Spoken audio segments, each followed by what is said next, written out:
Hello students, welcome back to my channel. मैं आपकी भारतीय एजुकेटर।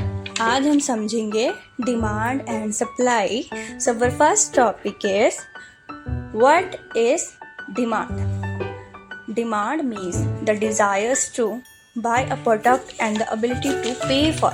डिमांड का मतलब होता है जब लोग किसी प्रोडक्ट को खरीदना चाहते हैं और उनके पास पैसे भी होते हैं। फॉर एग्जाम्पल, गर्मियों में आइसक्रीम की एग्जांपल लेते हैं।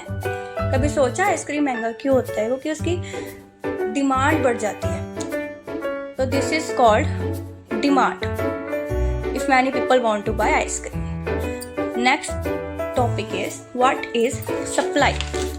Supply means the amount of a product available for sale in the market. In simple line, how much product is available to sell.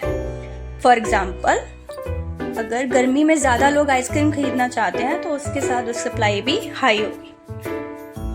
और supply is equal to quantity available for sale. कितनी quantity market में available है sale के लिए, this is called supply. तो फिर कुछ main rule होते हैं, तो मोस्ट इम्पॉर्टेंट आपको पता होने चाहिए इस टॉपिक में। जैसे लेट करो कि आइसक्रीम की डिमांड बढ़ गई है तो उसका प्राइस भी इंक्रीज होगा, मतलब बढ़ेगा। इफ आप सोचोगे कि डिमांड कम हो और डिमांड कम हुई है तो प्राइस भी कम होगा।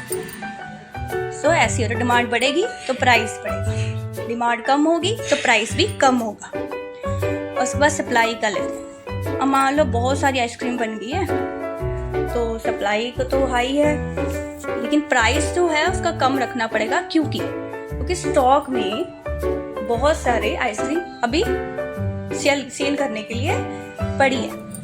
तो सप्लाई इंक्रीज तो प्राइस डिक्रीज, मतलब अगर सप्लाई बढ़ेगी तो प्राइस कम होगा। इसके साथ अगर सप्लाई कम होगी तो प्राइस बढ़ाना पड़ेगा, क्योंकि सप्लाई क्या है उस प्रोडक्ट की अभी कम है तो उसका प्राइस बढ़ता है। उसके बाद ये जो प्राइस है वो डिपेंड करता है both of it, demand and supply. So this is the easy concept of demand and supply. I hope so आपको ये वीडियो अच्छी लगी। Follow for more videos, like, subscribe and share.